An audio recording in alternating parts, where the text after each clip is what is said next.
This is a direct quote from the code. No veneer shall support any vertical load other than the dead load of the veneer above. However, this code is 60 years old and comes from the 1952 Uniform Building Code, and it hasn't changed yet today. Decks like this, attached to a full brick veneer home, cannot place any additional loads on the brick veneer. For one, we don't know much about the brick veneer. If you look at this example, the IRC requires an airspace behind the brick for drainage, and that airspace can be anywhere from 1 to 4.5 inches. That's a pretty big separation between the ledger and the wall it's connecting to. You can certainly not connect directly to the brick veneer. But what comes up a lot is this question: why can't I connect through the brick so where my lag bolts are driving into the rim joist behind?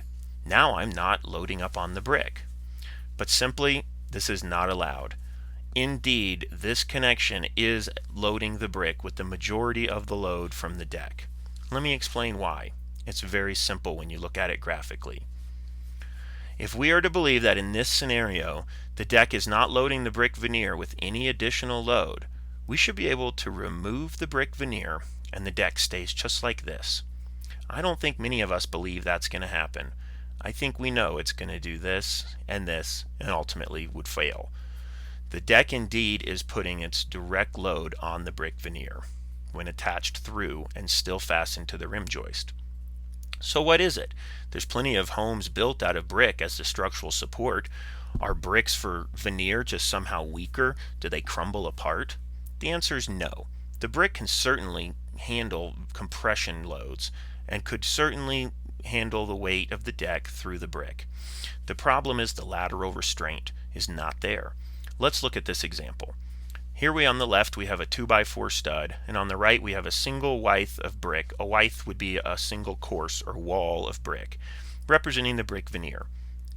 If we placed a load on top of the stud, there's an equal and opposite load at the bottom, and what would happen if the stud was too long and too overloaded is it would bow out. Many deck builders have experienced this when building on temp braces. The same dynamic occurs in a single wythe of brick. The taller the brick and the greater the load can cause a lateral bowing, a lateral movement of the brick. What restrains this? Well, in a structural wall supporting a bearing wall, you have the plywood or the OSB panel on the outside, and the drywall even helps to resist the bowing of the 2x4 stud. And with structural brick, you usually will have, or you always will have, a double wythe or a triple wythe brick with deadman brick that connect between the two. This increases the cross section of the brick wall and helps it restrain from any lateral deformation, and thus support the compression loads through. For brick veneer, though, there's wire ties like these on the wall. This is what's used to laterally restrain this brick and hold it up against this wood-framed wall. However, sometimes it doesn't work out quite right. This was a 2-story brick wall at an apartment complex, and after it collapsed in a small windstorm, you looked at the wall and there were very, very few wire ties present. Wire ties are not often inspected by many jurisdictions, and it's anyone's guess how many of those ties the mason put on. In this scenario, it was a catastrophic failure. Years later, after the grout had cracked a little and settled and moved, and when the wind came, it could no longer hold up on the wall. This is a good reason not to load up any brick veneer. However, I've got to temper it with a small story at the end. As an inspector, I came up upon this job at a final inspection, a deck built by a do-it-yourselfer. He failed to tell us in the plans that what he was connecting his ledger to was brick veneer. I went inside the home and saw that it did indeed connect strong to the rim joist inside, and the lag bolts penetrated all the way through. The deck was quite strong. The connection to the rim joist was strong. I looked at the span of these joists. It was a little bit over 5 feet, putting only half that load at the brick.